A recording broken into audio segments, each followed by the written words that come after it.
Welcome, everybody, to Survive and Advance on the Gruely True Sports Network. Survive and Advance is brought to you, as always, by BetNow.eu. Make sure you use the promo code TRUTH50 to get a 50% cashback bonus on your first deposit up to $1,000. Make sure you go to BetNow.eu, use the promo code TRUTH50, or you can use the banner at the top of the GruelingTruth.com page. Click that, and guess what?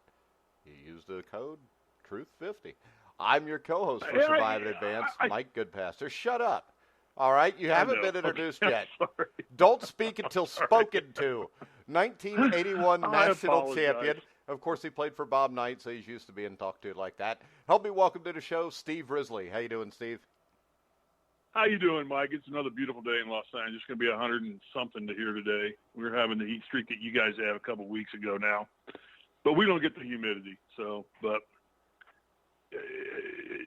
Yeah, so you guys are sissies. I gotta get you can't handle the humidity, so God doesn't give you humidity. I got to get somebody from Bet Now to bet my money because I got money in an account there. I told you I would help you. We could bet CFL games. Well, do it. Just give you my password and go bet my money. I don't know what your password is.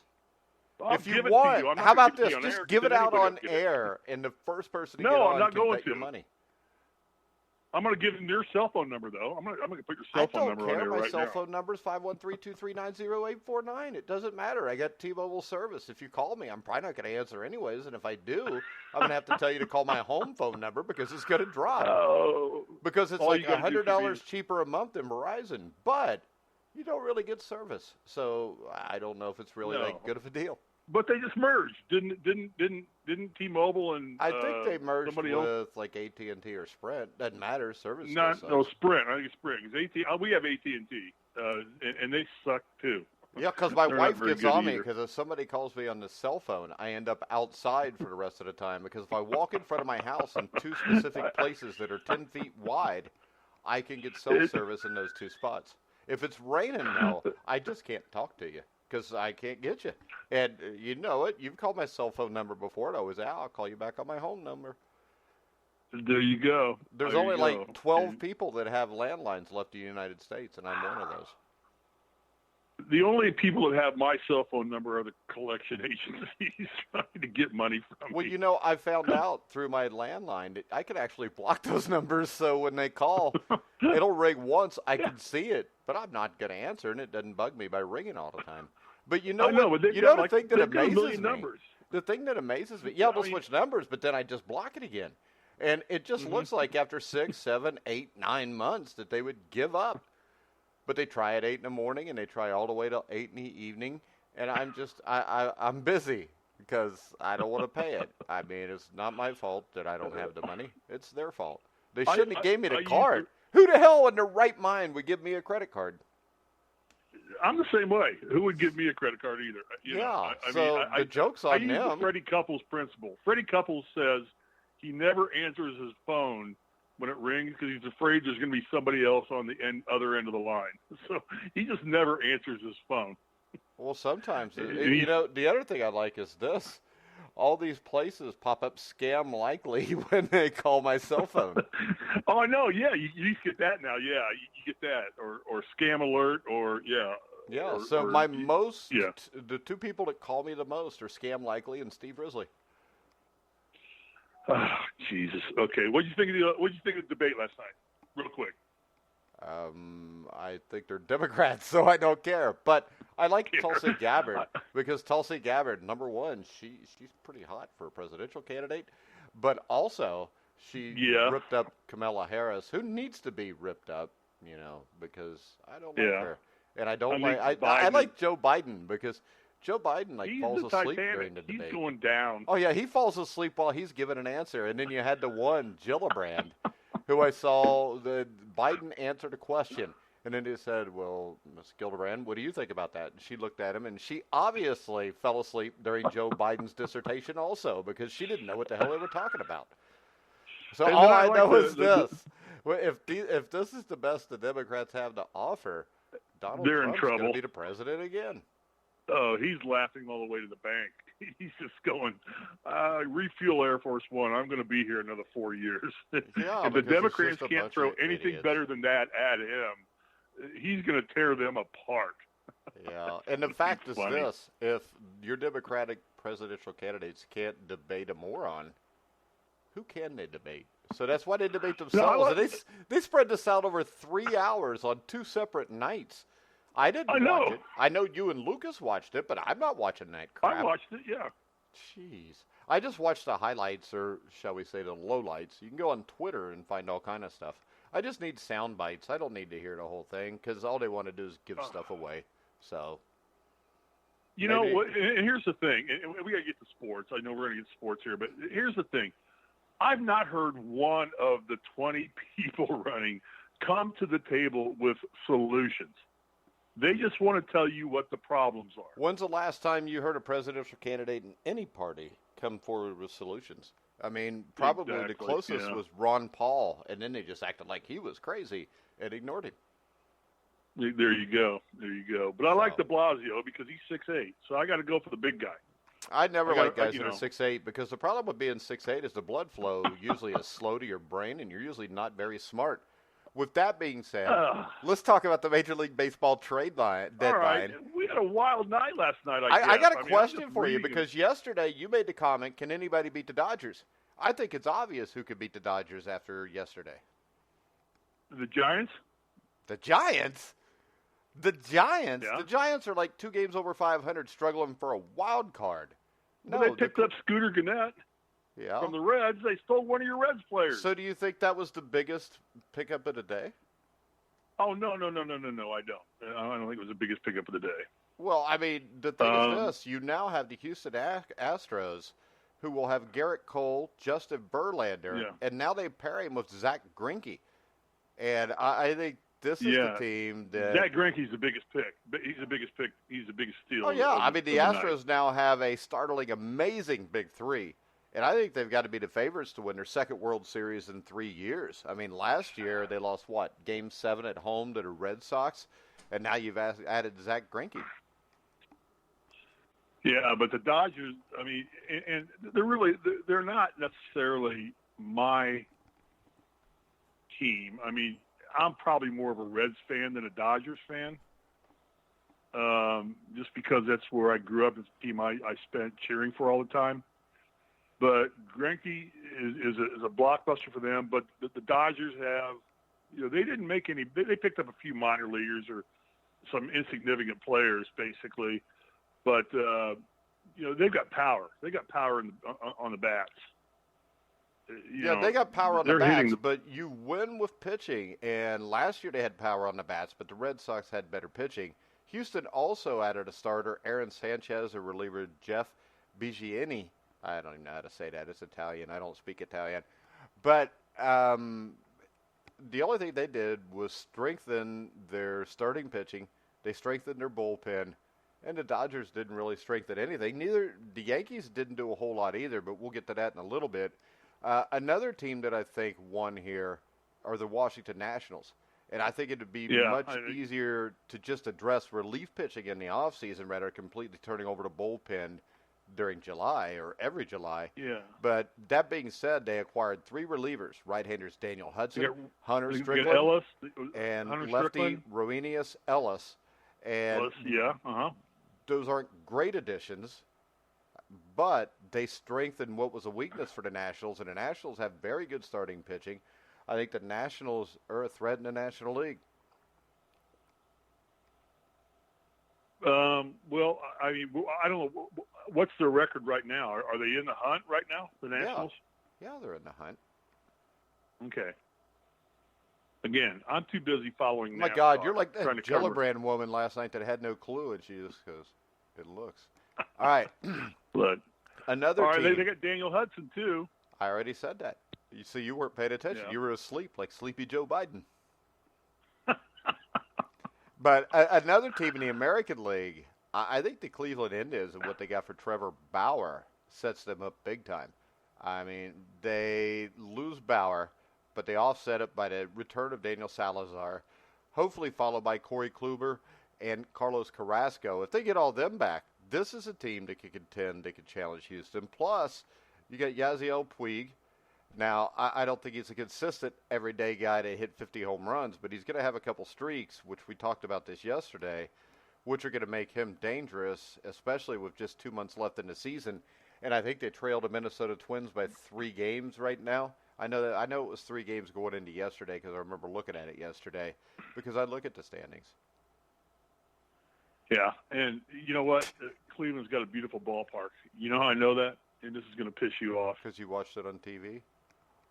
No, I was there because Pfizer owned a suite there. Uh-huh. So all your drug money, we had a suite. Why would that make me mad? I mean, you know what? Because you hate the drug companies. The fact that, well, nobody likes the drug companies, Steve. Don't put all the blame on the drug companies. Oh, no, don't put all the blame on the drug companies. Just because they buy off all the senators, the congressmen, and the presidents, don't put the blame on them. I mean, you know, drug companies are the ones that make the decisions for this country when it comes to medical care. And medical care is bullshit in this country. I don't know that I agree with that. Oh, I know. But you don't again, agree with that. that's You don't a agree with different that because debate. you worked at Pfizer and you had good insurance.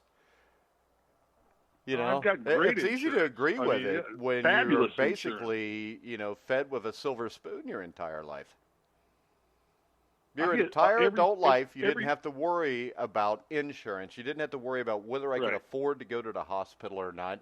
Your kid's sick, but you know, they screwed around with your Medicare and you're poor and your kid's sick. But if I take him, I'm going to be even farther in debt. But if I don't take him, he could die. And if I do take him, they could refuse service at the doctor's office. I know. It needs to be addressed. I agree. But but again, let's get off of politics. Well, you know what? Once again, it's not politics, it's life, and you brought it up. Another team I think did really well were the Atlanta Braves.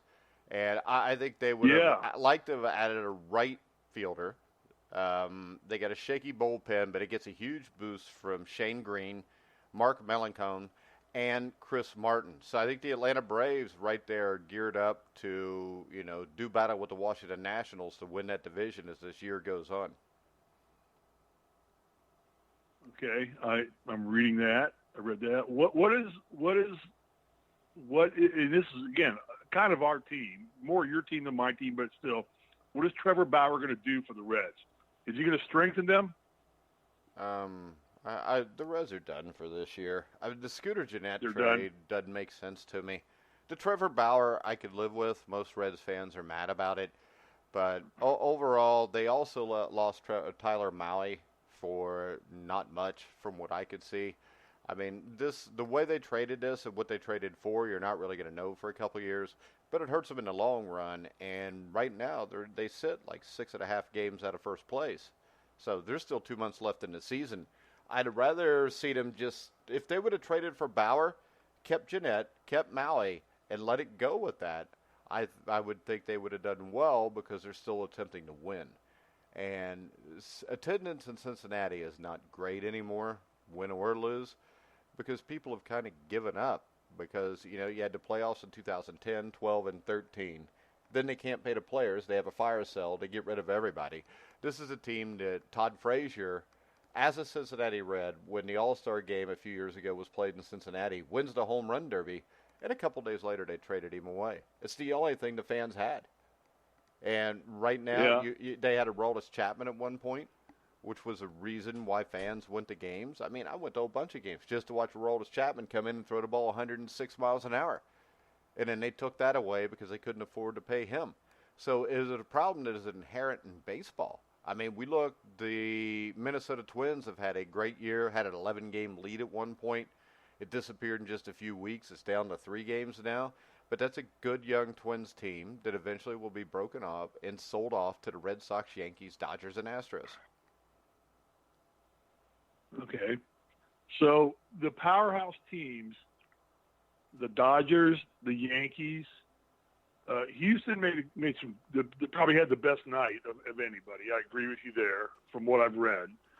But the Yankees and Dodgers don't do much of anything. What's the statement there? Are they just silly, or are they just confident in what they've got? I don't know. I think the Boston Red Sox. They didn't do much either. They didn't do anything, and I think the price tag may have been too high for a couple of guys they wanted.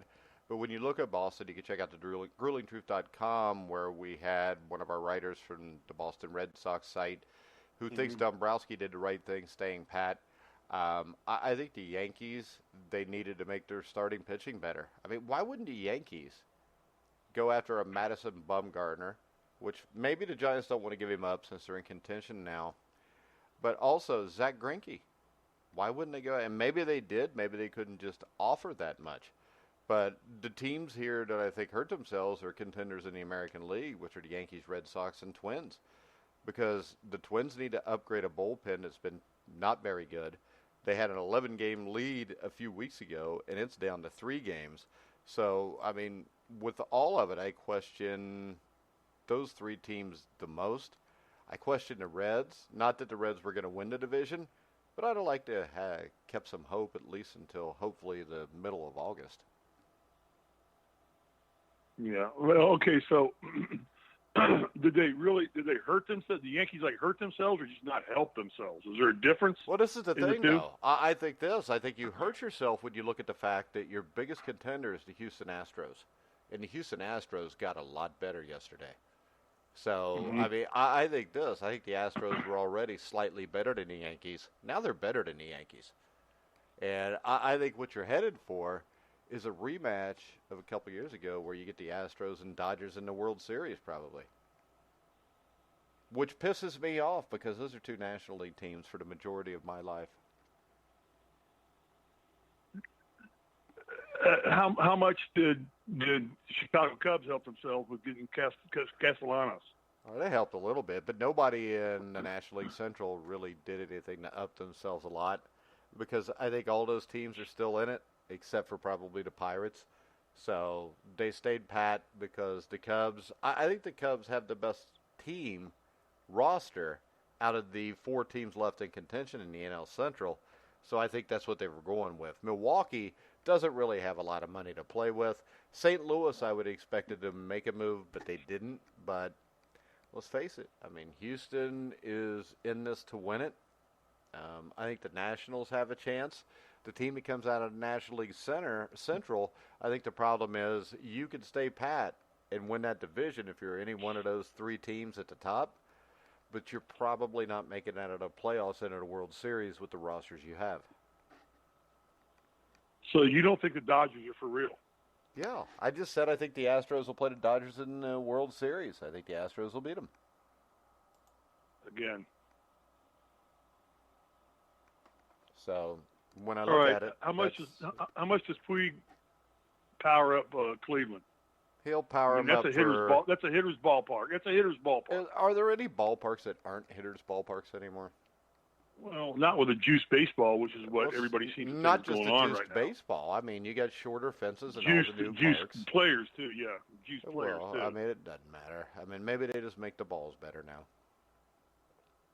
Maybe they can wind them tighter. Well, better technology. It doesn't matter. I mean, every ballpark's easy to hit it out of now, pretty much, unless you hit it dead center in Houston. But you hit it down the right field or left field line in Houston, you'll be fine. So I just expect a Dodgers-Astros World Series. It wouldn't surprise me if the Dodgers get upset in the playoffs. It would surprise me immensely if anybody beats the Astros now. But okay, all right. Stroman to the Mets, is that a big deal? No, Mets are out of it anyways. It's a big deal because that's a guy that the Yankees or the Red Sox maybe could have used. You know, you'd have thought maybe the Yankees would have jumped on it, but maybe the Blue Jays wouldn't do it because they're in the same division. But the Blue Jays basically had a contending team, 2-3 years ago, and made the playoffs, I think, a couple times, and now they're done. I mean, I was talking to our friend Lucas a couple days ago about this, and it's the same thing the Reds did. You had a team that looked like they were going to have a 5 or 6 year window where they could win the World Series. Next thing you know, they're selling half the team off. They've done the same thing in Toronto. It's the problem with baseball right now, outside of the steroids and the way the game's played. It's probably the biggest problem because over half the cities in this country don't really have a hope of winning a World Series anymore. And if there's no hope of that, that's why places like Cincinnati have a hard time drawing now, even when they're only 6 games out. Because in the end, you know how this goes. I mean, we just saw it. They traded away Puig for a really good pitcher. I'm fine with that. But then Tyler Mahle, Scooter Gennett, and the next thing you know, it just looks like a miniature fire sale. And the other thing that has to be taken into effect with a team that has a hard time drawing a crowd is Yasiel Puig was probably the fans' favorite. He's the most exciting guy on the team. You just took away the biggest reason why people were going to show up and watch the Cincinnati Reds. Yeah, so there goes your ticket sales. Ticket sales are already in the shitter. In baseball, you know, and we talked about the NBA. I know we're going to talk a little bit about basketball here in a little bit. They spent $3.5 billion signing players in the free agent market this year. How much does the salary cap play into MLB? Well, obviously it does. It does, but also you got teams that can go over the salary cap, like the Yankees or the Cubs. Especially with the Yankees, they've got their own broadcast network. They got $1 billion before the season starts from their broadcast rights. So they could go over the salary cap, because if you go over the salary cap, I believe the way it is you just have to pay a luxury tax. So if you're the New York Yankees, you pay the luxury tax. You get the players you need, and you go out and you try to win. So on the other hand, when you look at the amount of money that the NBA and the NHL and Major League Baseball and the NFL spend, I mean, if these owners weren't making money, they wouldn't be paying the salaries like that. Yeah, I agree. I mean, I don't understand the complete rules of the salary cap. I thought that you could only have a salary of this amount of money. But well, there is now if you go over it, there's a luxury tax that you can pay. Luxury tax you just pay. Nothing to the Yankees. For the Yankees and the Dodgers, it doesn't mean anything. No. I mean, you know, they're gonna buy the players they want to win, no matter what. And I don't know about the rest teams because I basically follow the Reds, Dodgers, and Yankees are the teams that I pretty much follow in baseball. And for Lucas's sake, I'm sure he's probably listening already. I do follow the Blue Jays. Although I think, you know, I know, just because I like Lucas. He's a good guy. So Lucas likes you, but he doesn't watch Formula One no matter how much you'd like him. I know, but that's okay. That's no problem. I have no problem with that. I don't hold grudges. All right, real quick, Steve, we are going to transition to the Amway College Football Top 25 Preseason Poll, which USA Today put out. We will do that right after this word from BetNow's Grand Slam contest. We'll be back in 23 seconds. Make sure if you enjoy betting on baseball to go check out BetNow.eu's Grand Slam contest. A weekly winner will receive $5,000 in cash, and there will be 5 consolation prizes given out to the top 5 finishers. Make sure you go to BetNow.eu and use the promo code TRUTH50 to get a 50% cashback bonus on your first deposit. All right, guys, we're back on Survive and Advance. I'm Mike Goodpaster with Steve Risley. Make sure you use the promo code TRUTH50 when you go to betnow.eu. All right, Steve, we're going to look at the top 25 college football rankings that were put out by USA today with the Amway coaches. Looking at it right now. All right, so when we look at this, let's just look at the top 5. Is there anything that stands out as shouldn't be there or should be there? I mean, I think that we all agree with 1 and 2. The only question I would have, well, I mean, you know, you got to go with Clemson because, and then Alabama, Georgia. I don't know about Oklahoma, but Ohio State probably is one because they've got a new coach now. They've got a different coach, and they're going to change up a little bit. To put them at number 5 right now, I don't know. I mean, you're crapshooting it right now. Well, I think what you're doing is you're just going off of past, evidence. This is kind of like what we always talked about. Knight always told us at IU. It's like it don't matter where you start; it matters where you finish. And yeah, but you know right what? now, When it comes to college football, the higher you start off, the better chance you have to be there at the finish. Because if you're a team that's ranked 25th right now, and you lose a game early in the season, you drop out of the top 25. You probably don't have a chance to get back in the top 4. But if you're Alabama and they're ranked number 2, if they lose to Duke by some stroke miracle, whatever, they're going to drop down about 10 or 11. And if they win out, they're going to be right back in the top 4. So but they're does not going to lose matter. to Duke. You don't know that. Alabama would be 500 in the NFL. No, they wouldn't. That's an absolutely asinine statement. Alabama wouldn't beat any team in the NFL. They beat the Bengals. No, they wouldn't. But you know why? How many guys are on the Alabama roster that are going to start in the NFL? I have no idea. 10, 12 tops, and that's a lot for a college team. Yeah. The Bengals have 53 NFL guys. They're Yeah. grown men. And how many of them start? 22. 22. Steve. Yeah. There you go. I know. I said it first. Yeah. Ohio State surprised me a little bit being 5th. Michigan at number 7. They're trying to keep, Harbaugh just hasn't really produced there the way I think he's produced we thought he fine. would I think do. that program was crap when he took it over. Last year, they won 9, 10 games. They did better. I think this is the make or break year for him now. Yeah, I agree. I think it's an important year for him to remain in favor of the Wolverine fans. I think that's a big story. Well, he's Notre got to Dame at number he's got to 9. beat Ohio State.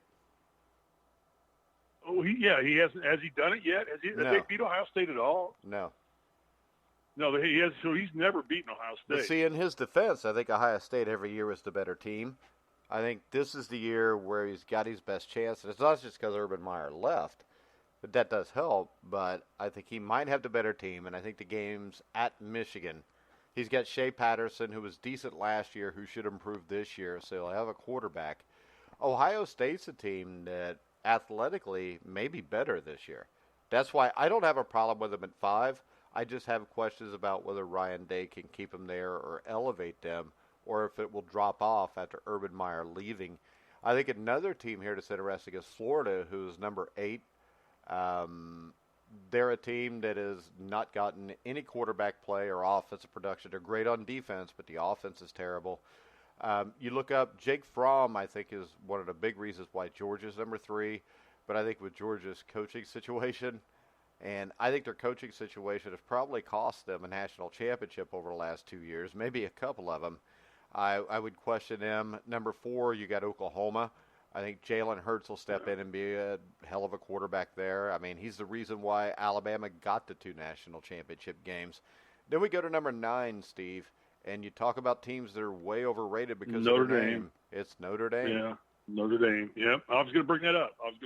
Yeah, talk about Notre Dame. What are your thoughts? They're not going to be as good. I'm a Notre Dame fan. So you should know what's going to happen here. Every They're year they start off ranked fail miserably way is higher what's than what they gonna happen. should be. Yeah. Yeah, they're going to fail miserably. In the end, they're going to. They play such a soft schedule now, really, that they don't get the good competition. But it's Notre Dame, and they get recognized for being Notre Dame. Yeah, but They're the still problem a little is bit if they off Nick get the good competition, they're going to lose a few games early, and this is going to be not relevant anyways. Yeah, exactly. No, I was going to talk to you about Notre Dame. That's the next one I was going to bring up. Yeah. Texas A&M. Texas anything there? A&M, I think, are both interesting because Texas, you got a solid quarterback, you got a really good head coach. I think this is a team that could shoot up. Number 11, Texas A&M, Jimbo Fisher, who won 9 games last year. I think they'll win 9 again this year, but I think that means that they're a better team this year because I think the schedule is much tougher than it was last year. And then you've got you got 3 Pac-12 teams here that are really interesting. I was going to ask you about that too. You got Washington at 12, Oregon at 13. Why Utah at 15? Why do the West Coast teams? Utah's at 15. Utah at 15. They're in the Pac-12 15, also. right? So you got 3, but they're down there. Why can the West Coast not put a top 5 team together? Well, What's they have. the deal about Washington being out was here a on the couple West of years Coast? ago. I mean, it's just Yeah, they've been down. They didn't do anything with it. They've been down. Hell, the Big Ten was down until the last couple of years. And when you look at it, Washington is a well-coached team. Oregon has Justin Herbert, or Hebert, whatever the hell his name is. But if Oregon's quarterback stays healthy, I think they could make it run at the Final Four. And I think the big sleeper here is Utah. I think Utah may be the best of the three teams. They've been a really good program for the last, since Urban Meyer was there back in the early 2000s. So another team that I see that slips in here is Penn State at number 14. I think they're going to have a solid running game. The question is going to be whether they can replace Trace McSorley or not. And then you get the Auburn, Wisconsin, which are two teams that are usually about the same, where defensively they're really good. They can run the ball, but they have quarterback issues. I really expect one of these two won't even end up in the 25 at the end of the year. Central Florida, Steve, they're starting at 17. That gives them a little bit better chance. There you go. Maybe. There you go. Darren Slack taught my son how to play quarterback. He's I think he holds a bunch of records at Central Florida. Well, good for him. He's a quarterback coach like you. I paid a lot of money for that gentleman. He's not like me. Teach my kid to play. He went to Wittenberg for 2 years and decided he wanted to play football anymore. Screwed, he wanted to come out and make movies. You got screwed, by the way. If your son has a private coach at quarterback and he ends up at a D3 school, that coach sucks. No offense to Darren Slack. That may have been SAT scores. Oh, okay. He's got his dad's brain and his mom's arm. All right. Michigan State. There's been a lot the arm of talk was about fine. The brain was tainted. Yeah, like I said, he wanted to make movies. He left after his sophomore year, came out here for the summer to Hollywood, got into the first movie he did was La La Land. He worked on it. And then it's like, my wife says we have to move to California, and that's why I'm in California. I don't really want to be here. All right, so but she's like, he's our only child. Michigan State. Well, you got Michigan State are they a sleeper and team? Iowa. I don't think Michigan State's a sleeper team. I mean, they're a defensive team with very little offense. I think Iowa's going to be better than people think, even though they lost the two tight ends. A couple interesting teams here is Washington State with Mike Leach.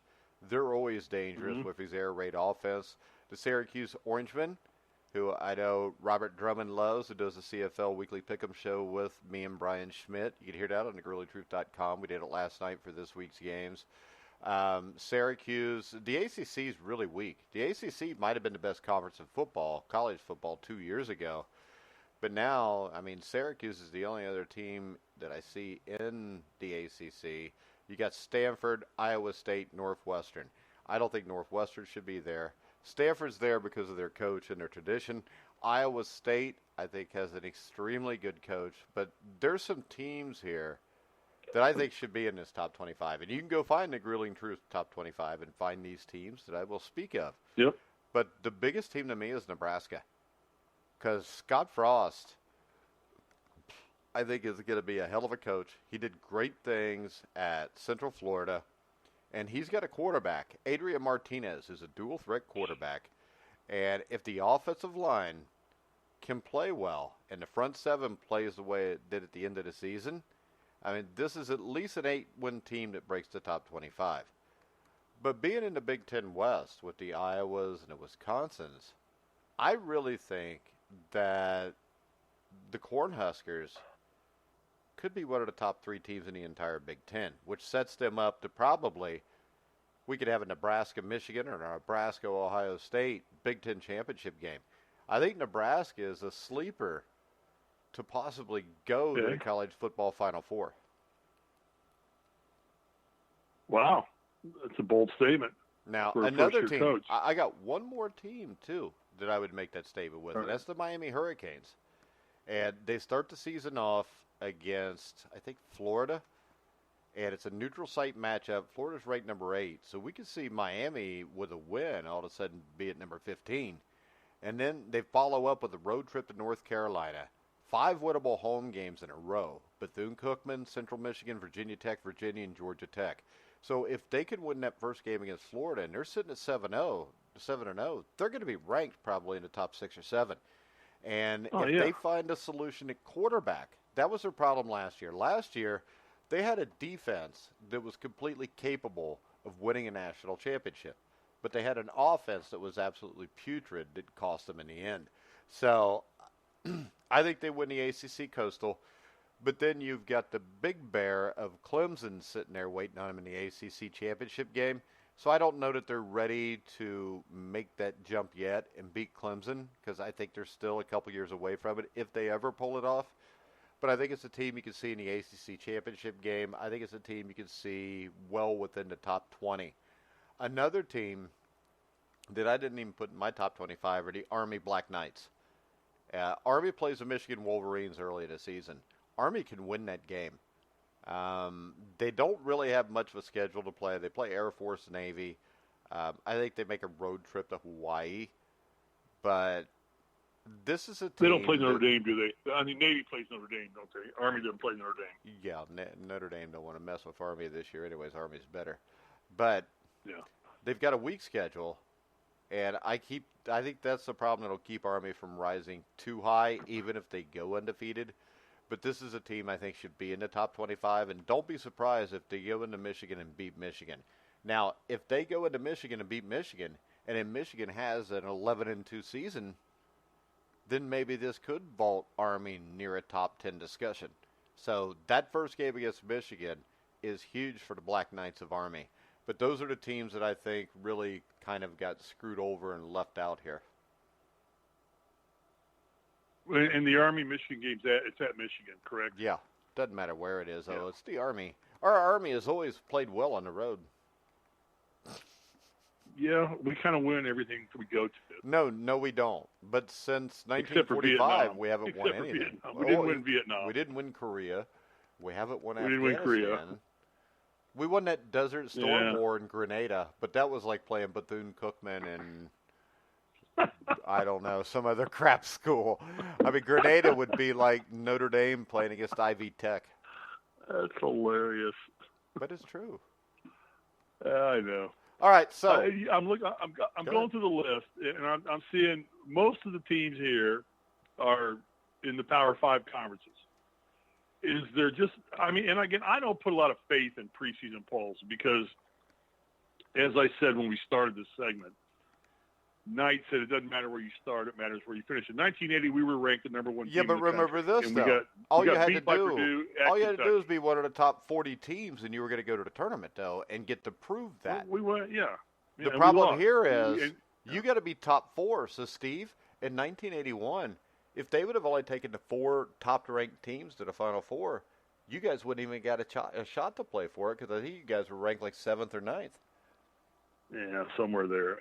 Yeah, you're exactly right. Yeah, you're exactly right. So, But I mean, it's Coach a little Knight different. is right there, but in the end, with college football, you got to finish in the top 4. I mean, at IU, you just had to make the tournament so you'd have a chance to be there at the end. But the one good thing is this, though.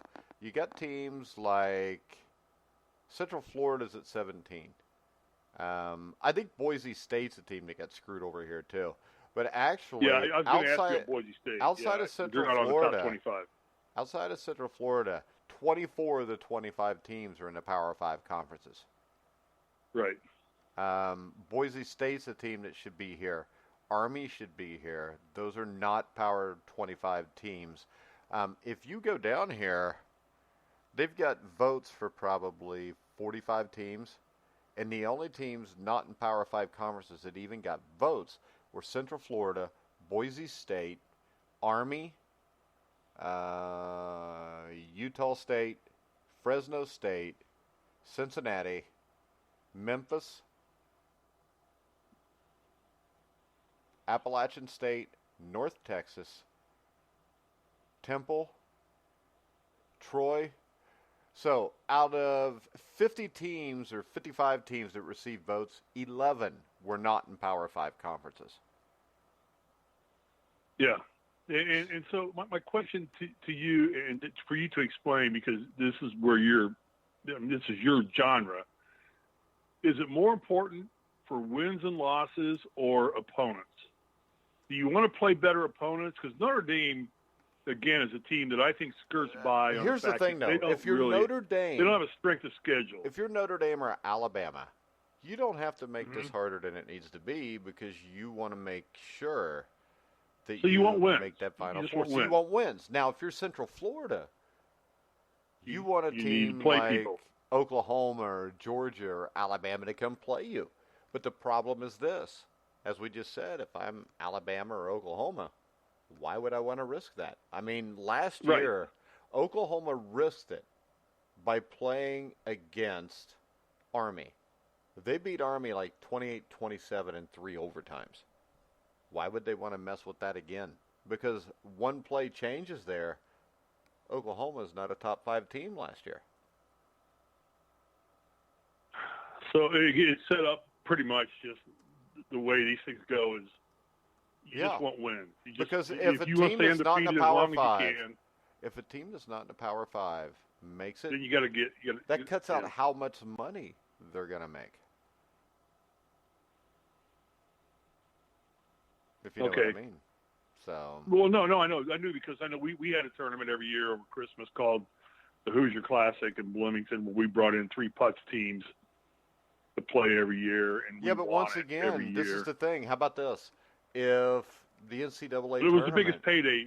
It was the biggest payday for those teams of the year. What about this? If the NCAA tournament at one point was like a 16-team tournament, if it was still like that in 1981, you guys probably don't play North Carolina, Kentucky, Notre Dame, Louisville. The schedule would have been easier because you guys couldn't afford to risk losing. But since so many teams got in by then, you could afford to lose to North Carolina. Hell, it's what made you guys good enough to beat those teams at the end of the season. Mm-hmm. But you may not have messed with that if that would have been the problem, because if they only take 16 teams, you got to have a really good record to get in. So then everybody's looking at having the best record. If you look at college football in the mid-'80s, everybody's just trying to go undefeated. I mean, BYU in 1985 won the national championship over a Washington team that was much better than them. And their bowl win was against a 6-5, which ended up 6-6 Michigan team that they beat in the Holiday Bowl. But they were crowned national champions because they were the only undefeated team left. Yeah. So. Yeah, which again, just to me, it just diminishes the whole credibility of the football rankings coming out right now. I mean, you got. But these rankings have nothing to do really with what you're going to get when the playoff system rankings come out. Because remember, they come out like 7 or 8 weeks into the season, and it's something totally different. I mean, this is just something for us to talk about, Steve. Chill out. All right. Okay. Well, that's all we're doing is talking. So is right now, do you think Clemson's better than Alabama? Oh, yeah, no doubt. They got Trevor Lawrence. He's the best quarterback in the country, and he's the number 1 pick when it's his time to come out in 2 years. But Alabama's got Nick Saban. Hey, it doesn't matter because Dabo Swinney and Trevor Lawrence are better than Nick Saban and Tua Tagovailoa or whatever his name is. Because Dabo Swinney has proven he's better than Nick Saban. Okay. They've played national championship games in 2 of the last 3 years, and Dabo Swinney has owned him. Yeah, no, I can't disagree with you on that one at all. Big Ten overrated this year. I mean, a lot of Big Ten teams in here. I think the Big Ten's better than it was last year, but yeah, they're always overrated. It's just like Notre Dame, always overrated. I mean, with the Big Ten, I don't know that there's any. I think Ohio State and Michigan have the talent to be contenders. I think Nebraska does. But outside of those 3, I don't think there's any international contenders. And my guess is it wouldn't surprise me if 2 of those 3 fall completely on their face, and it wouldn't surprise me if all 3 of them do. What about Indiana? I think Tom Allen's doing the right things. He's recruiting better, but it's going to take a while. You can't turn a program that hadn't been to a Rose Bowl since the year I was born, which was 50 years ago, and expect it to turn around overnight. If you looked at Bill Mallory and what he did at IU from 84 on, 84, 85, 86, they were losing records, but they slowly got better and better. And then you hit 87, and all of a sudden they almost make the Rose Bowl. They're in a pretty good bowl game every year for the next 6 years, and then they fire him because he couldn't give them over the hump. But the hump at Indiana is kind of like the hump at Kentucky. If we look at Kentucky last year, they had, the linebacker who was a stud, Allen. They had a bunch of studs all at one time. They won 10 or 11 games. They played on New Year's Day. Watch what happens to them this year. They'll drop back again because those are Kentucky's a predominantly basketball program. I think the advantage Indiana has here is one great year, and Indiana's a football team. They're a football school because there has not been basketball at Indiana since the early 2000s. Wow. I got a conference call with Coach Miller today. I'll remind him that Coach Miller can come on the show. We'll discuss how he has completely screwed up the IU program because I'm one of these guys that backed him, but you got the Luke kid from Blackford. Other schools are already offering him. Indiana hasn't even offered him anything, and the kid is a stud. I mean, Archie Miller is going to run this program into the ground. Now, if you listen to the Indiana basketball show, it may be a little different because people from Indiana are listening. But I can tell you the truth. Archie Miller screwed this up. There's no reason why it should take this long to turn it around.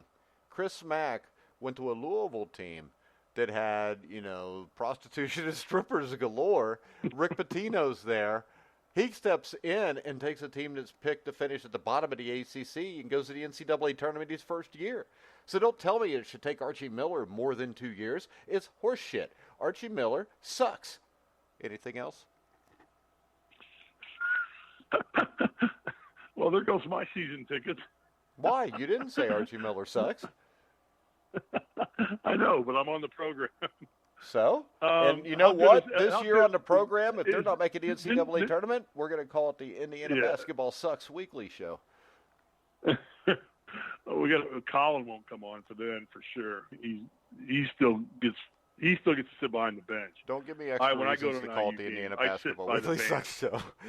Neither one of you are going to be. You know what? This is the thing, Steve. If this continues 3 or 4 years from now, whether you're a former player or not, you're going to be able to sit on the bench with Coach Miller because there's not going to be anybody there. That's hilarious. Well, I mean, is it hilarious or sad? How many games did they have this year where the student body didn't even show up? Yeah, what's the student body at Indiana? How many students go to Indiana University? 40,000, 50,000? Yeah. And they can't get 6,000 to show up to a basketball game? That's when you've run it aground. I will agree with you in the fact that when I was playing at IU, I got 20 ticket requests for every one that I could give out. People that wanted me to get them tickets or something like that. And, yeah, it's a lot different world there now. So I agree. Anyway. All right. Louisiana State.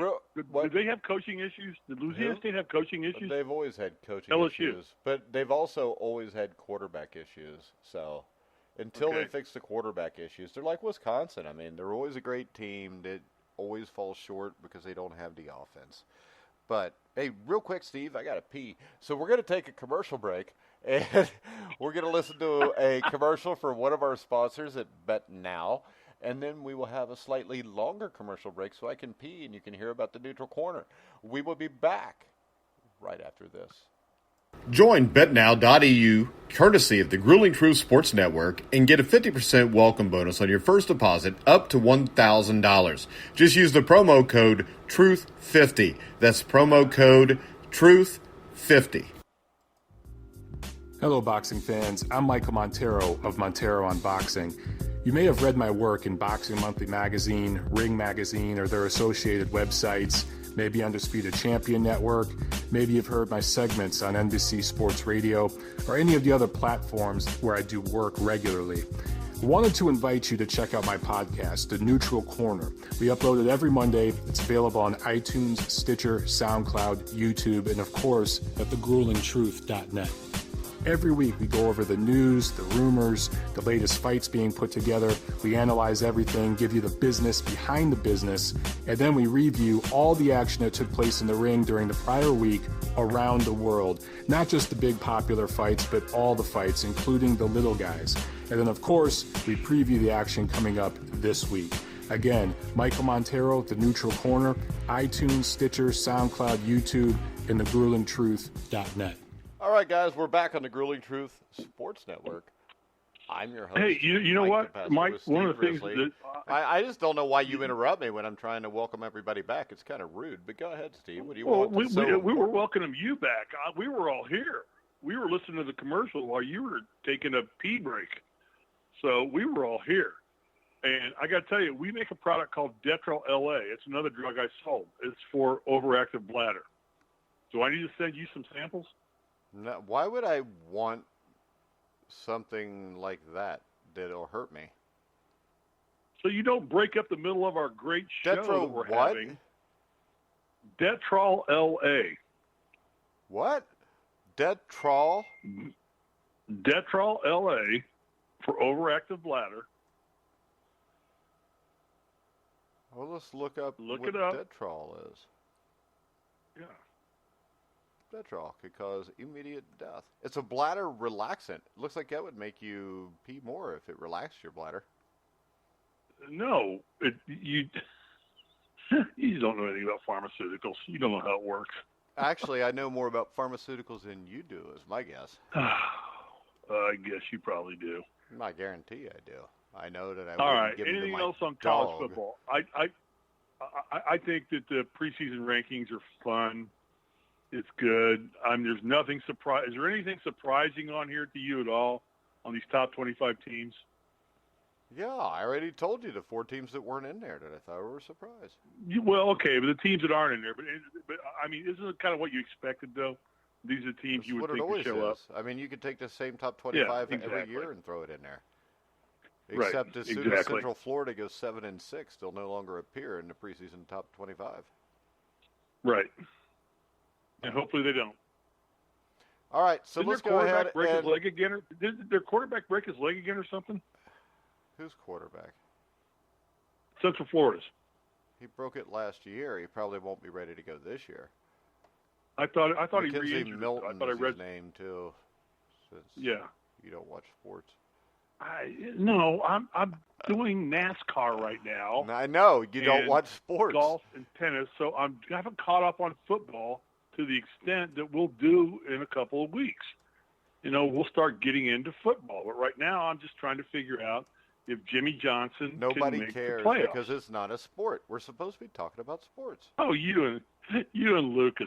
Lucas is going to text me right now. It's Come on, good Lucas, competition, but it is not a sport. Oh, It's a you competition. have never sat in one of those cars. You've never sat. 150 Neither of degrees. you. You've never sat in a car when it Oh, was no, going no, no, 200 no, miles no, an no, hour, no, with I 30 have. other cars around. I have So sat you've and driven raced one. in a race.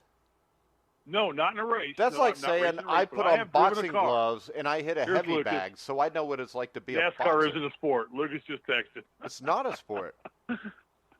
Until you go sit in one of those cars at 150 degrees with a helmet on, pulling 2 to 3 G's on a corner with a fireproof suit on, and you tell me it's not a sport, and those guys lose more weight than any NFL player does on any given game or race. Most drivers will lose 5 to 10 to 15 Oh my God! pounds. You know what? I could take a shit and lose too. Yeah, but that's not 5 to 10 to 15, right? Yeah, but it also only takes me like 30 seconds. It takes them 3 hours. If I shit for 3 hours, I'd lose like 1 million pounds. I love it. All right. What's the next thing we want to talk about? How about today? this? Where do you want to Webster's go? Dictionary defines sport as this. Sport is an athletic activity that is governed by a set of rules or customs and often engaged in competitively. Sports are commonly referred to as activities where the physical capabilities of a competitor are the sole or primary determiner of the outcome, winning or losing. So let's do this. Let's break this down. All right? All right. Let's break down the definition. Is an athletic activity. The last time I checked, driving a car at high speeds and turning left is not an athletic activity, Steve. Okay? It goes on to say that sports are commonly referred to as activities where the physical capabilities of the competitor are the sole or primary determiner of the outcome, winning or losing. Now, it may take some dexterity and strength to handle a car at those speeds.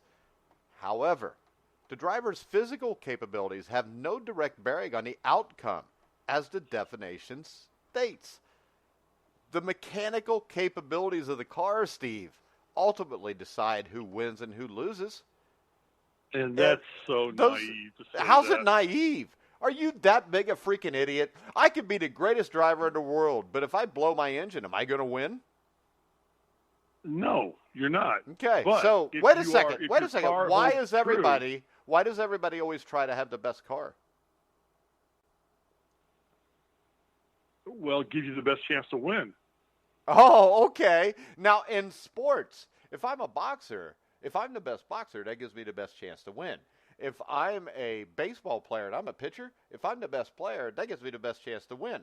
If I'm a NASCAR driver, I got to have a car because that's my best chance to win. You just defined it as a competition and not an athletic activity, Steve, because when you look at this, it's not about how good you are. It's how good your car is. Because I That's can take. not true. Well, Have no, you- what's it the is fastest- true because this is what the thing. the fastest I you've can ever take driven a car? What is the fastest you've ever driven a car? 190 on the Autobahn in Germany. Really? Yes. And you weren't 1993. freaked out just a little bit? No, I was just driving a car. Actually, Wow. in the car, I mean, it's fast, but who cares? Don't What be the a hell puss. car were you driving at 190 on the Autobahn? Ferrari. Wow, you've driven a Ferrari? I've driven a Ferrari too. Wow. Nobody cares. We figure you did because you worked for Big Pharma and killed people with all your medicines. So you made a lot of money. But you did it on an interstate, on an Autobahn, with nobody around you. Try doing it with 40 other people. There was nobody 2 inches around. from you So you think that there was that are only one? bouncing me. Wait a second. Once again, though, Steve, the most important part, the Webster's definition. All right, and this is the thing. Yeah. I've heard it all from you. You've never driven a car 200 miles an hour and had to keep it on a track. And to that guy, I'm going to say this: neither of you. Have you, Steve? Have you driven a car? No, the fastest I've ever driven a car was my 72 Olds 442 Cutlass with a 455 Rocket V8. Driving down 38th Street on the west side of Indianapolis, I got it up to 155 miles an hour. So with the top down, and I had to slow down because the top started popping up. Okay. And I didn't put the skirt So, on to block this is the top thing. down. So this also and I tell you brings what, us. it scared me. It also It brings us scared to me. the old, you don't understand what it takes to do that. And again, my rebuttal to you, who went 150 miles an hour in a VW Bug or whatever, and the top flew off. Neither do you, Steve. So how can you speak about it? All I hear when you talk about NASCAR is blah, blah, blah. You know, have you ever wondered why the typical NASCAR driver looks like the guy in line 5 at your local Home Depot? He's not a refined, conditioned athlete. Come on, these guys aren't even Tiger Woods, much less, Kevin Durant or Terrell Owens or Allen Iverson. The reason is simple, Steve. Real athletes train for their craft for hours upon hour a day. They train in weight rooms, on practice field. They make themselves so firmly conditioned that they can go full speed for several hours with little fatigue. NASCAR drivers do not spend countless hours in the training room and on practice field. As for a matter of fact, most of their practice is done.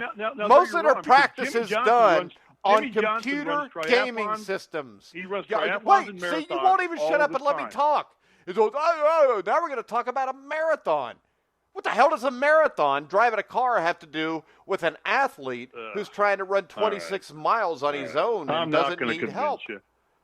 No, NASCAR because is a wait a sport. second. You won't even Auto let me racing finish. is a You're sport. just going to tap out like a little bitch.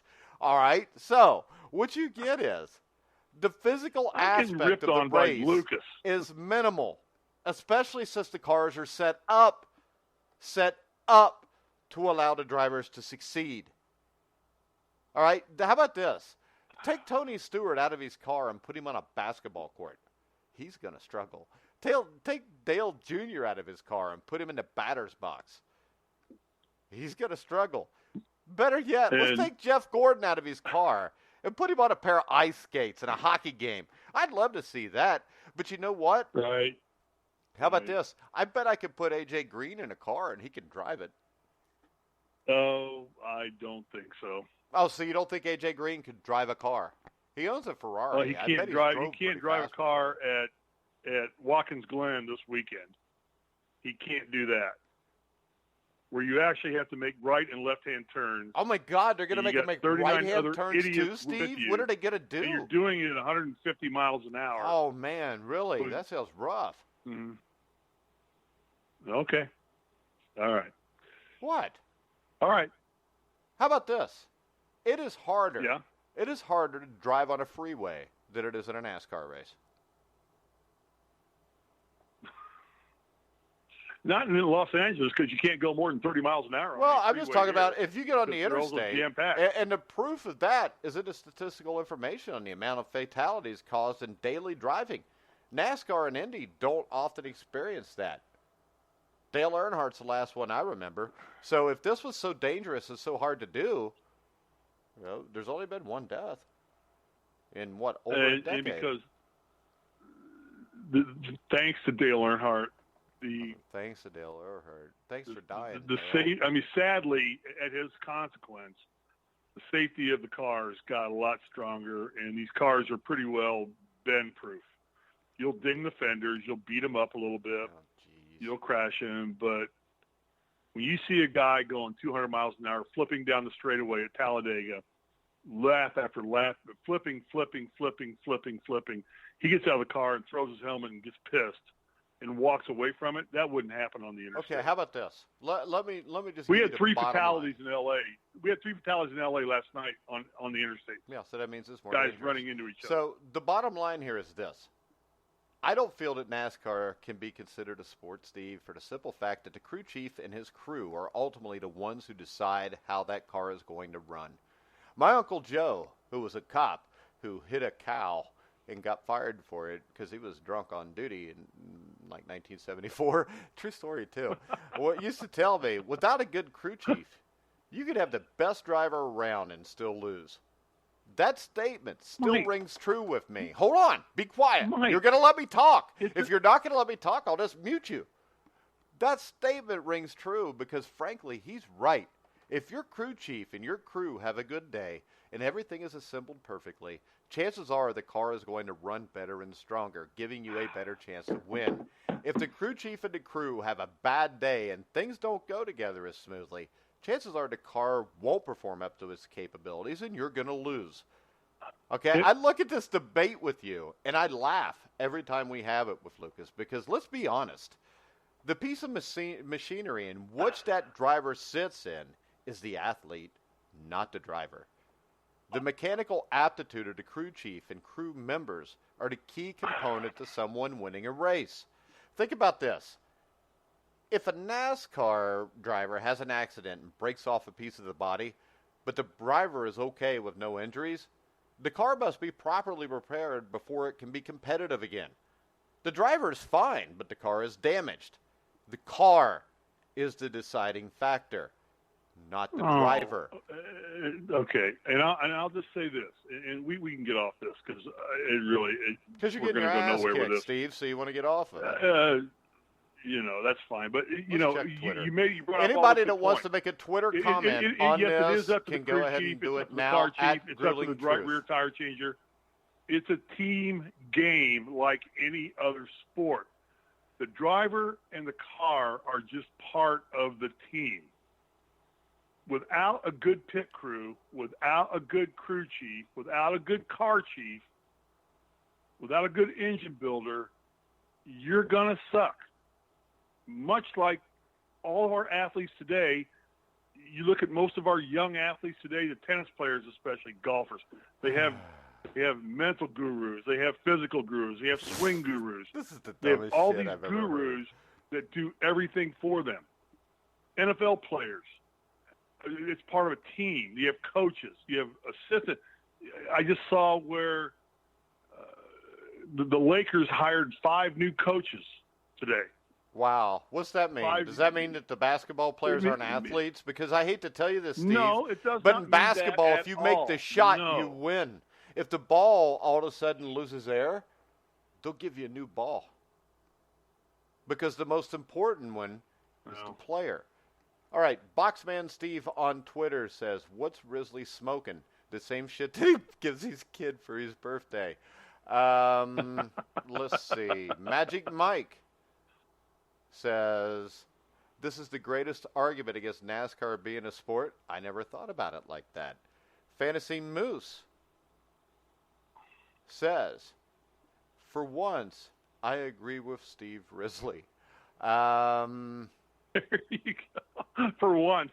At Bobby, and this is not Bobby Sheridan. This is at Bobby. It looks like he's from Louisiana.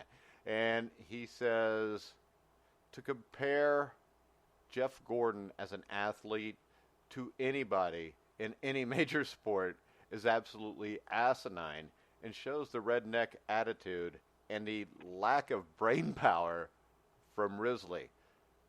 But what's new? I didn't compare him. You didn't let me finish what he said. He said, but what's new? So now I'm winning 4-1 in comments. And if you want to comment about this, just put at Grueling Truth. I'm waiting for Lucas. Right. Where's Lucas? Lucas hadn't made a comment. You could direct message it. He's texting me left and right. He's not copying you in on the texts. He's ripping me a new butthole. It probably is, but I'm actually doing a show, so I don't pay attention to my phone. I'm just looking at the Twitter feed. He says our ratings have dropped dramatically. Nigel. We talked about NASCAR. Nigel says, an absolutely brilliant argument by Coach. Really enjoyed it. One of you is brilliant. The other one is a moron. Figure it out. Oh, 5-1. All right, so let's go to the next topic because this is already settled. The whole thing about our website is it's a stick and ball website. You know, we're a stick and ball website. So when you get your followers and listeners, all you guys, anybody named Nigel should love auto racing. Okay, so Nigel, if you're still listening, there's a lot of Nigels you should in love NASCAR. auto racing. Nigel Mansell, one of the greatest Formula One drivers of all time. Are you kidding me? And you wasn't he one of Charles Manson's disciples that took down Sharon Tate? No, I did not. I did not have nothing to do with that. So I don't even want to. It sounded like it, Nigel Mansell. It sounded like a. All right, let's get off auto racing. We've done enough. But I will say tonight. Here's the last thing I'll say on auto racing tonight is they are running the trucks in Eldora, Ohio. It's the only race they run on dirt. They run the trucks. Wow, they're running trucks on the dirt. You know what we call that where I live? Saturday night. And they do it on a Thursday night in Eldora. But you need to watch it. All right. Why do I need to watch it? It's on Saturday night. There's boxing on. Well, we got an NFL game to get through, too. There's an NFL game tonight. Nobody cares that there's an NFL game tonight. Let's talk about this. I want to talk about this real quick because tomorrow we'll have former Jaguar kicker Mike Hollis on, possibly a couple other NFL players to talk about the use of medical marijuana, whether players should be able to use it. Give me your quick take on NBA players not playing for their country in the World Championships. You know, it's mixed. It's really mixed. I understand their point of not wanting to get hurt or get injured because you look what happened to Kevin Durant, and you see how quickly an injury can happen that takes Kevin Durant out for an entire season. I see that point of it, but any chance I ever got to put USA on the front of my jersey, I put USA on the front of my jersey. I have the American flag on my golf shoes. I had them imprinted onto my golf shoes. My golf bag has an American flag. It doesn't bother you that is like one of the most un-American things you can do? I wouldn't do it. I mean, I would. No, you did it. You did it. You said you put the American flag on your shoe. Did you know the United States Flag Code says that it is illegal to use the flag on any kind of shoes or clothing? Well, you better call Titleist and FootJoy and tell them that because I got two pairs of Titleist. I don't care, Steve. You know what? Just because people are trying to make money off of false patriotism doesn't mean you have to go with it. The American Flag Code says that it's not supposed to be used. Patriotism? Oh, my God, because it's illegal. It's against the United States Flag Code. Oh, that's an Army code. That, it is? I mean, you know, you're actually not even supposed to put football flags on the helmets of No, you're not. I agree. You're not, but they do. The NFL does it. Yeah, and it's wrong. So what's your point? Okay. I don't remember defending them. I think that's kind of ridiculous. Anytime you can show patriotism, that's to your not country showing is fine. patriotism.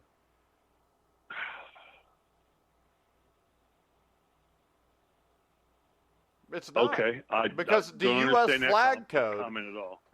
The U.S. flag code, I mean, it came about, I think, in June in the early 20s.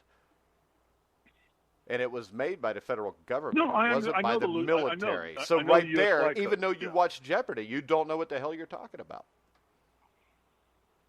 I know the U.S. flag code, but it's not. How about this? You do not know the U.S. flag code, because if you do, then you would know to do that is unpatriotic. It should not be done by any American citizen. It says in the U.S. flag code, and I'm going to read it to you right now, no part of the flag should ever be used as a costume or athletic uniform.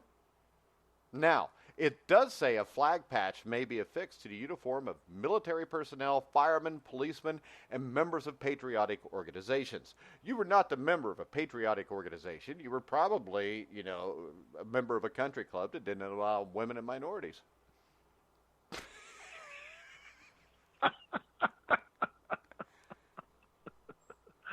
I don't give a damn. I've got flag. I got so you don't flags care. embroidered You just on want my to piss golf on the shoes. flag. I got flags embroidered on my golf bag. I carry red, white, and blue head covers. I have a flag putter cover on my bag. I show my patriotism whenever. That's not I showing can. patriotism. If the U.S. I flag have code a flag says on not the back to of my wear it, Chrysler 300. yeah. So you're being disrespectful to the country, unless you believe that the people that made this law. What? You can say Jiminy Christmas all you want, but if you've not heard of the U.S. flag code, and you obviously haven't, or you just don't care about this country. Okay, so how does the NFL get away with it by putting an American flag on the back of all their helmets? What'd you say now? How does the NFL get away with it by putting an American flag on the back of all their helmets? How do you get away with it? It's just because you don't care, just like the NFL. I don't play in the NFL. It doesn't matter. This says, once again, no part of the flag should ever be used as a costume or athletic uniform. Unless you are in the military, an EMT, a fireman, or a policeman. Duke wears an American flag on their jersey. Yeah, and it's wrong. I've always said that. Okay. All right. I think many teams put American flags on their jerseys. Yeah, and it's wrong. I've already said that. And if I was the head coach, the first thing I would do would be to affix an American flag on my jersey, on my team's jersey, I can tell you if I was the head coach. U.S. federal law, Title 18 of the United States Code is the flag code. And you just want to piss on it, just like you liberals out there piss on the Constitution all the time. So what do you think about players not playing? I'm as conservative as there is. No, you're not. You're not conservative because you're the one that rails against guns and all that stupid shit. So just go ahead and tell me what your opinion is on NBA players. I mean, I know you want to cry about patriotism and all that, but I mean, patriotism did not give Paul George his leg back when he broke it in the USA team practice in 2014 or 15. No. I know. It's stupid to play in this. When you asked me the question, I told you it's a double-edged sword. No, it isn't. There's a tremendous risk of injury. The guys need some time off because they play such a long schedule. But I just know for me personally, I used to leave football practice at 6 o'clock at night, come home, eat dinner, do my homework, and at 8 o'clock I was at Lawrence Park in Lawrence, Indiana on concrete with a rubber basketball, playing basketball till 11 o'clock. I played. Here we go with this stupid. And I'm sure you did the same thing, Mike. You know what? Mike, if he would have thought, man, if I get hurt, this is going to cost me maybe $100 million, Mike wouldn't have played because Mike's not a flaming idiot. Well, and that's what I said. It's a double-edged sword. It's not a double-edged sword, Steve. I mean, this is the thing. We watched DeMarcus Cousins get hurt and go from an NBA max player to an NBA minimum player. Now, that was in an NBA game, so it happens. But the thing is, it can happen anytime. And I can tell you this, if I'm an NBA player, I'm not running around playing basketball in the street either because it's absolutely asinine and stupid. This is not 1975. This is not Lawrence Park. This is not a 6'8" white guy who can't run and jump. No offense. I could run and jump in You couldn't 1975. run and jump. No, you couldn't. Everybody in Aurora knows you couldn't run and jump in 1977 when the Red Devils kicked your ass. Oh, my God. I'm Why having am I fun taking today, this abuse Steve. right now? What? I'm having fun today. I'm sure you are. You're having a field day. I'm with like me. a pit bull playing with a bunny rabbit in a cage. That's all right. You know, that's the way I got it goes. some fur in sometimes. my teeth right now, but go ahead if you want to keep Sometimes going. you get the bear, and sometimes the bear gets you. No, So there sometimes you I get go. Risley, But but Risley never gets me. I think that it's. I wish they would play, but I understand why they don't play. I so would want to Kevin go play Durant. for my country. Should Kevin Durant play? Well, he can't. He's out for the year. He can't play. Does that make him a coward? He's hurt. No, he makes him an injured person. You said he was a coward, though. I did not. When did I say he was a coward? That Twitter's was, lighting that up. was before. Yeah, I know. That was before what? 20 Before he shows tried ago. to play and be a man and then blew everything out for an entire Yeah. year and cost himself millions of Right. dollars? Okay. Okay, well, I was wrong there. You know. But when you don't have all the facts, you probably shouldn't make comments. I get it. Exactly. So I Just shouldn't like have made when you that don't know comment. the U.S. Exactly. flag code, because if you did, I don't think you would I have know the disrespected U.S. your country flag code. like I that. got into it with our 6th grade, 7th grade football coach over the same thing. We put helmets on my son's football teams, and he said, you can't do that. And I'm So like, you yeah, we shouldn't are put doing helmets on your son's football team in the 6th grade? that. No, we shouldn't put flags on the Oh, helmets. you on my said you son's shouldn't put football. helmets on your team. No, we shouldn't put flags on the helmets. Yeah. So you Well, didn't want to put them on? I'm going to stick to my guns and Were put you a helmet for it on, or against it? You wanted to put I flags? put the flags on, and I won the argument. He left them on, and he's a U.S. Army West You Point didn't grad. win the argument. That means he just gave in to you because of your monumental ego trying to attack him, and he was somebody who fought and defended our country. So once again, by the fact that you argued with him makes you unpatriotic, Steve. I'm moving to Russia. See? Unpatriotic again. That's 3 strikes and you're out of here. You're going to move to Moscow or Juneau. No, Juneau's in Alaska. But you know what? Sarah Palin will be able to see you from her back porch. I've been to Alaska. Have you been to Alaska? No, I don't go to Mexico. All right. Let's get back to sports. Anything else we got to talk about sports-wise? We've ripped NASCAR a new asshole. No, you tried to defend it, and I ripped it, and it was a great argument. You got to admit, I did dominate your ass. Oh no, I don't, and I don't buy your story. I think okay, yeah, because you know what? When they wreck the car, why don't the driver just run the rest of the race so he can win still? Because he's the most important person there. Many of them come back out and run a car. They come back out No, to a car. they need put to it just back run. in, They just repair need to them. get out and start running because they're the most important person there. You know what? Last year, if Tom Brady gets hurt in the AFC Championship game against the Chiefs, the Patriots would have lost. Yeah. Just so you know. Had nothing to do with a crew chief. It was just Tom Brady's a special. Wait for it. You don't think Belichick would have been Athlete. smart enough to figure out how to beat the Patriots? No, you without, can't. If you lose your starting quarterback, you can be the smartest All man right. in the world, and you're usually not going to figure it out. Unless you get lucky and Drew Bledsoe gets hurt and Tom Brady's sitting there to come in for him. So, yeah. I mean, this is the thing. How many teams have we seen in the last few years? What about the Colts? What happens when Andrew Luck goes down? Doesn't matter what their crew is because they're freaking screwed. Yeah, pretty much.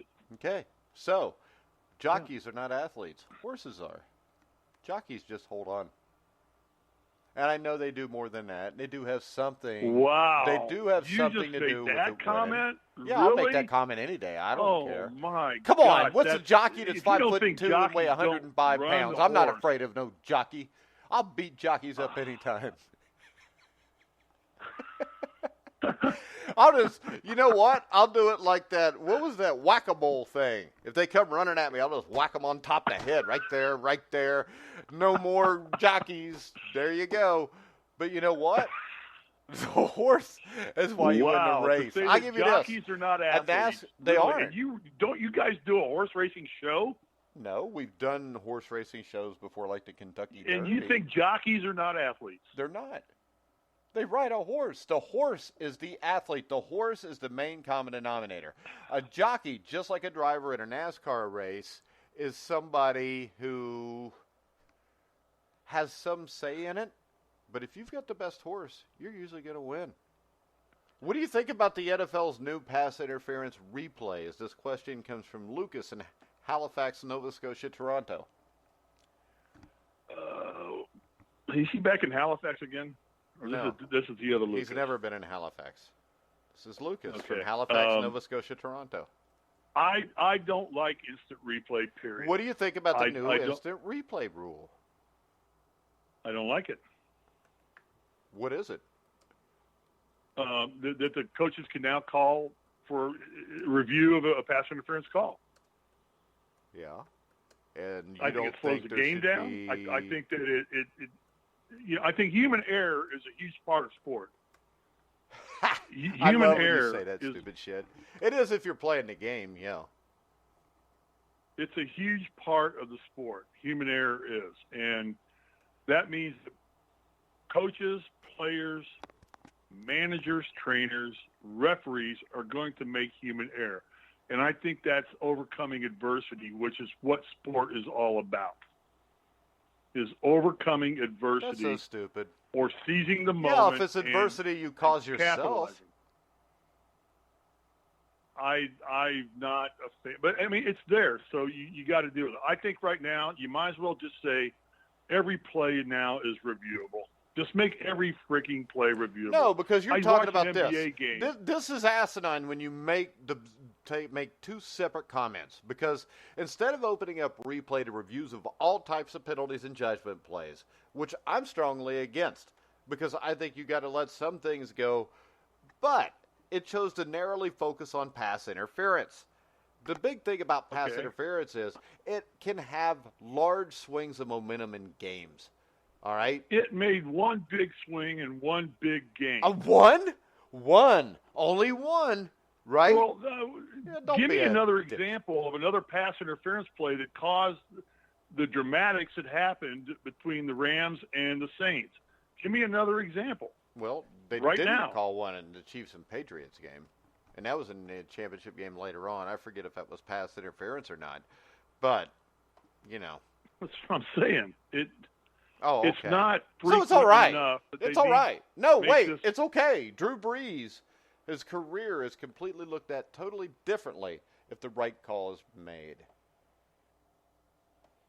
Bob Knight would have loved instant replay because he would So the want game right is all call about made. Drew Brees. No, the game is all about getting it right, making sure that the team that deserves to win wins. Well, like I said, then just you have the ability to instant replay every play. Just have somebody in the booth that says, "No, you got to You don't change want that call." any instant replay, Steve. I mean, why do you argue both? You go from one Well, extreme how to the long other. did Mike? How long did we go without having instant replay? Until 1985 or 6 was the first time they Is that tried when it instant first came replay. out? I don't Yeah, even know. and the when thing is instant replay this: first came in. I Yeah. can think of my youth growing up. I can think of Uh-huh. at least 3 or 4 games where the Super Bowl champion may not have won the Super Bowl that year because of a call. You had the Mike Renfro catch in the back of the end zone in 1979. You had the Rob Lytle fumble a yard and a half short against Denver, which was ruled a touchdown, which took Denver to the Super Bowl instead of Oakland. You had, 1976, the pass interference on the New England Patriots against the Oakland Raiders, which the Raiders went on to win the Super Bowl that year. There's 3 in like a 5-year period. Well, That's I too think many. if you sit back and rely on one play making or breaking God. the game This is for the you, dumbest shit ever. One play decides every game, usually. It could be the first play of the game. The first play of the game can decide the game. it could. Yeah, no, it could. The You're right. last play of the game could decide the game. So on the last play Usually, of the game, that's happened more times be than the first quiet. play. Last play of the game.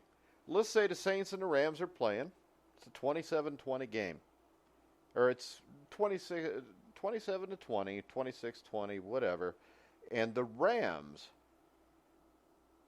interfere with a 7-point lead in the end zone, and it doesn't get called. Is that all right? I mean, should it be reviewed? Because No, it's a missed call. oh my God, you're a fucking moron sometimes. We're sitting here and you're talking about you're against replay because you've got to learn to overcome circumstances. Hold on. If the game is over on that call and that call is wrong, where can you rebound from that, Steve? Where can you overcome that? You can't, because the game is over. And now you're going to say, well, you could have made a play earlier in the game, but that's not overcoming the adversity that was just placed in front of you. That's hindsight. When the last play of the game is screwed up by officials, the Green Bay-Seattle Monday night game a few years back, remember where they had replacement refs? They screwed the game up on the last play of the game. Yeah, I remember that. You cannot overcome Yeah. that. So I think this. I think with all the money involved in this and all the fans that watch this, they should get an honest result. They shouldn't get the kind of crap that they got in the NFC Championship game last year. Now, I think the play calling at the end of that game for New Orleans was terrible, but it doesn't change the fact that if the call gets made, it should be made. 99% chance a different team wins. And I hate to tell you this, Steve. The Saints were the better team, and a Saints-Patriots Super Bowl would have been a great game. Patriots and Rams was an absolute mismatch because you basically had a little kid as a coach and a little kid as a quarterback taking on grown men. It never should have happened because the Saints got screwed. Okay, they got a bad call. No, they got screwed. They had plenty of opportunity for the first. Oh, jeez. They had plenty of 55 opportunities. minutes did not put themselves in that position. Yeah, and what they did was this, Steve. With those opportunities, Steve, they put themselves in position to win the game. And it was taken away by a bad call by an official. I agree, Mike. How can you agree when you made the opposite argument? I just don't want. I don't want to sit there and watch an NBA game. And, because we do NBA during the winter, I watch a ton of NBA now, which I used to never watch NBA. And I'm looking at my family, and they're wanting to watch Jeopardy. And I'm sitting there going, well, let me finish this game because the games come on at 4 o'clock out here. Hang on, let me finish. Games come on at 4 o'clock out here. So about 6:30, we're getting to the end of a game. And I'm saying, okay, we got 2 minutes to go. It's going to take 45 minutes to finish this game. Because they're going to challenge every freaking call and review every freaking call. So I got 45 seconds to get this game over with so we can go do family time with Jeopardy. But it's going to take 45 minutes to finish the show, the game. Because we're going to now review everything. Who to go off of. That never happens, though. Then why do you even have referees? Why don't you just have instant replay? You have no idea. And it makes me wonder if you watch the NBA. Because I don't remember hardly any NBA games I watched where there was more than 1 or 2 decisions that were challenged on anything. Okay, well, I guess it wasn't. It's only in the last 2 minutes of the game, and it's only on possession plays. The last 2 minutes of the game takes 40 minutes to play. Then don't watch it. Well, we got to do a show. Because you're going to get on then tomorrow and say, let's talk NBA. And I'm like, okay, I got to watch these damn games. I don't like the NBA. I could care less about the NBA. We talked about baseball today, and you don't watch baseball. And they don't have instant replay. Well, I don't know if they even do have instant replay. They do have instant replay, Steve. Do they? Okay, I don't even know. I mean, I think the baseball referees, of all the umpires and referees in games, I think the baseball referees, umpires, get it the best. When I sit there and watch an instant replay, not necessarily a review, I see 99.9% of the time they get the call right. No, they don't. And I'm thinking, there's no way. Review? That guy touched the bag first. Like when a guy's going to first base. And the ball's coming into the mitt, and the guy's going to first base, or the guy's sliding into second base, those calls, baseball does it better than anybody, is my opinion. You could call holding, Mike, on every single play in the NFL. That's what people that don't know anything about football say, but it's actually not true. No, you could really find somebody true. grabbing a jersey, pulling It's it really in, not true. tucking an arm up under somebody, hooking them and pulling them down. You could basically, okay, let me just say not every play. Let me say 80% of the plays, offensive plays, you could probably find a holding going on by the offensive line. You probably could. All right, here we go. So now, are we going to start just replaying all that? Oh, I'm going to get ripped on again. Whatever. No, I don't care. The number of replays in Major League Baseball dropped this year, along with the percentage of overturned calls. There were 660 overturned calls among 1,300 reviews. That means, Steve, baseball does it better than anybody else, is what you said. 47.3% of all calls get overturned. Yeah, you said baseball gets it more right than anybody else. That means I think half of all calls challenged get overturned, Steve. Okay. That's all a right. stat. I guess the game quit me before I got into instant replay, and we just went and played. And you know what? We went to the gym on Sunday afternoon, and we called fouls on ourselves. We didn't wait for a referee to call a foul on us. When we went and picked up at Hinkle Fieldhouse at Butler with all the players from the state of Indiana coming in, and including Bird and Johnson from time to time would come down and play. Any of this. We just called fouls on ourselves. We didn't instant replay it. And when your call was made, you just took the call. Really? Because I'd You fight said, a okay, man you fouled me. And we just said, okay, fine, your ball. Let's go play on. And I think that instant replay is getting silly. So it doesn't bother you that in all sports, the number of overturned calls is between 45 and 50% when you combine all sports, which means half the time the officials are wrong.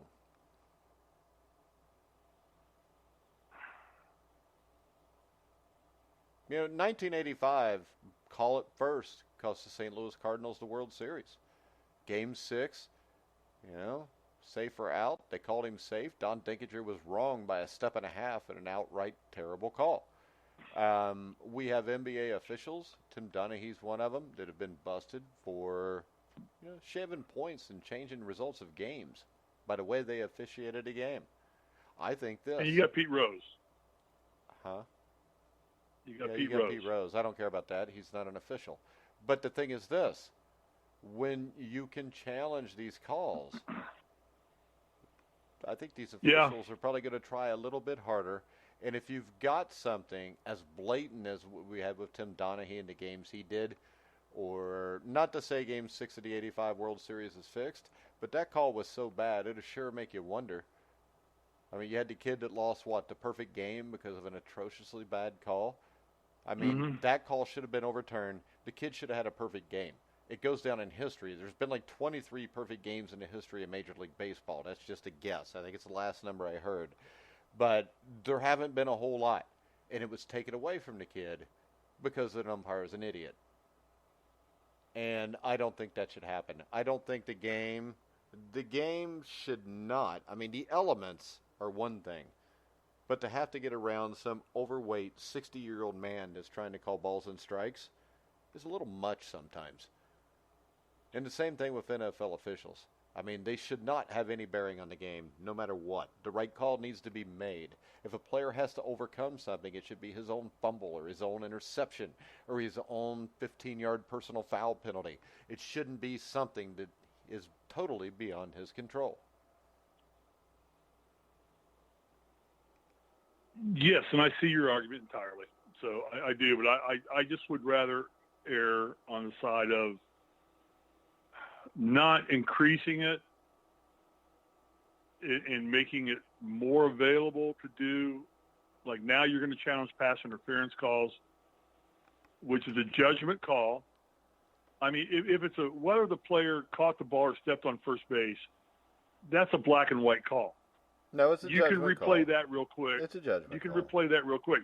If it's the NBA and the ball bounces off the guy's foot when it looked like it bounced off another guy's hand, that's a black and white call. It's a judgment call. But when you start getting into judgment calls, and it's a judgment call. The call on whether the pitcher beat the guy to first or not is a judgment call. You're using the Rams and saying that was a bad call. Even the NFL admitted it was a bad call. So, but I just think that when you start allowing that to filter into the game, you slow the process down. I know. So you agree, when you allow mistakes by officials to filter into the game, that it slows the game down and makes the game dishonest. So when Andrew Luck throws an interception, what is it? It's the other team's ball. It's a mistake. It's the other team's ball. It's not necessarily a mistake. Somebody didn't run the route right, or somebody didn't throw the ball in the right area. And you're paying a guy $25 million a year to throw the ball in the right area. You're paying a receiver $15 million to be on the right route. And when it misses, it's a mistake. So do we now say we're going to replay that and say, no, you made a mistake. Let's replay that. That's stupid because that's a player. It's not an know. official who has nothing to do with it. It is. Right. I mean, it's an official. He has nothing to do with the play. I just think the more you let television dictate what we do in sports, really? It's just like, okay, so golf. You think the more we let technology dictate what we do in our daily lives, the worse it'll be, which is true in some cases, but in other cases it's not. Let's do this. Let's talk about this. And I know it's a sport you don't care about that much either. Pro golf. Okay. Tiger Woods is on TV pretty much every time he's playing golf. Okay? So, he's on camera, and people will call in and say he committed a violation. Yet, Steve Risley, who is playing golf, maybe in the same tournament. I've never played golf professionally. No, but I'm using myself as an example, saying I'm playing and the cameras aren't on me, and they don't catch it. And so I get away with it when Tiger is punished for it.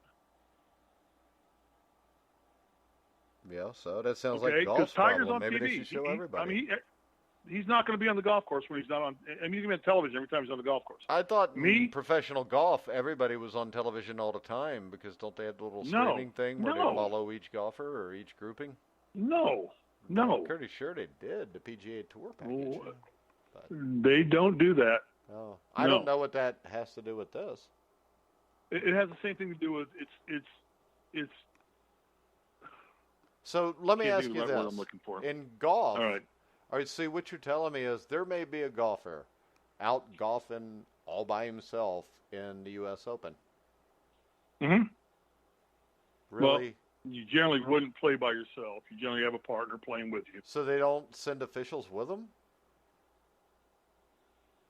Yeah, they do, but so there's an official with each group of players. Right, but it's the call-in of the fans who call in on TV and say, he just made a mistake. And I there are numerous times, and I don't have one specifically, so don't ask me that. Well, that's not a mistake. Where some fan has called into CBS, cheating, right? NBC, ABC, and said, he just violated a rule. And then the TV catches that and goes back. Then they show it to the PGA Tour officials, and then they go back and say, after the round, you're disqualified because we saw this. So when did this happen? I could have made the same infraction. Bob Johnson or whatever TV. called from Madeira, Ohio, and busted a golfer on this. Do we have an example? I don't have a specific example. No, I mean Okay, because I really doubt, as a fan watching the game, that I could call in to the CBS and actually. You can. Oh no, you can. Yeah, no. You can tweet her. You can tweet. You can Twitter. You can tweet them. Now, is it possible that maybe one of the officials thought maybe something was wrong, and that's why they looked at it? Maybe somebody just tweeted something, but maybe CBS isn't looking at everybody. It could have been something that they didn't see happen. like maybe the referee in the game against the Rams and Saints didn't see it happen. Why would you use an asinine comment, Mike, like that? There was an official standing on each side. We saw it over and over again in slow motion. No. When you go watch that thing happen, live speed, no, I do not buy that BS argument, because I sat there and watched it and knew when it happened it was. And I'm pretty sure that the official that was standing 3 yards away looking directly at it saw it too.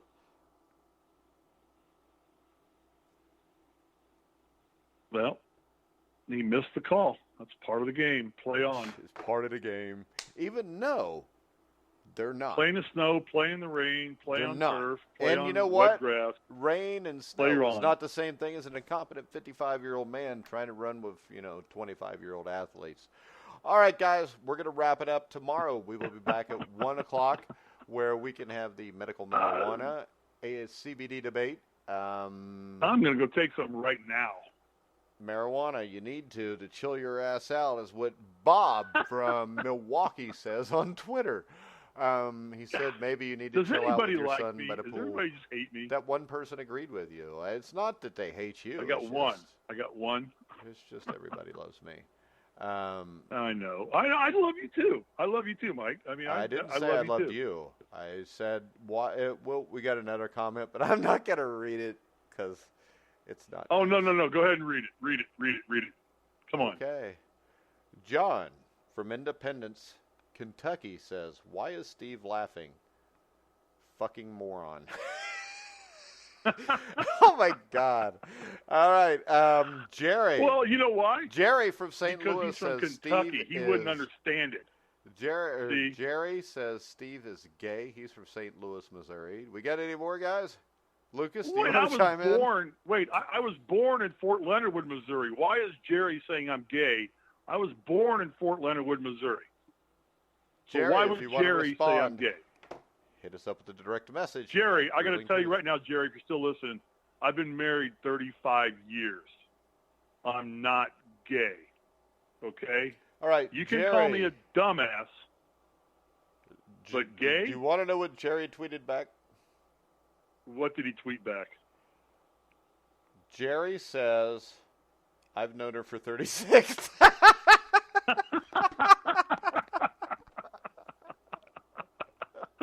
Great answer. Oh, hell. All right, Jerry. You're your spot back in my heart. All right. Thank you for listening, Jerry. I do appreciate that. We're going to wrap the show up. Remember, tonight at 9:30 Eastern Time, me and Jeremiah Pricer and John Einreinhofer will be up with Inside Boxing. I'm not going to be on. I'm not coming on tonight. These weekly, because you don't know anything about sports. You just do the NASCAR thing. All right. Also, go to the Grueling Truth Facebook page at 9 o'clock Eastern tonight. You can watch a 1983 national championship game between NC State and Houston. Also, we got a couple boxing matches. If you want, we could bet on it, Steve. I'm going to bet on North Carolina State. Okay. I'll take Houston if you give me 3 points.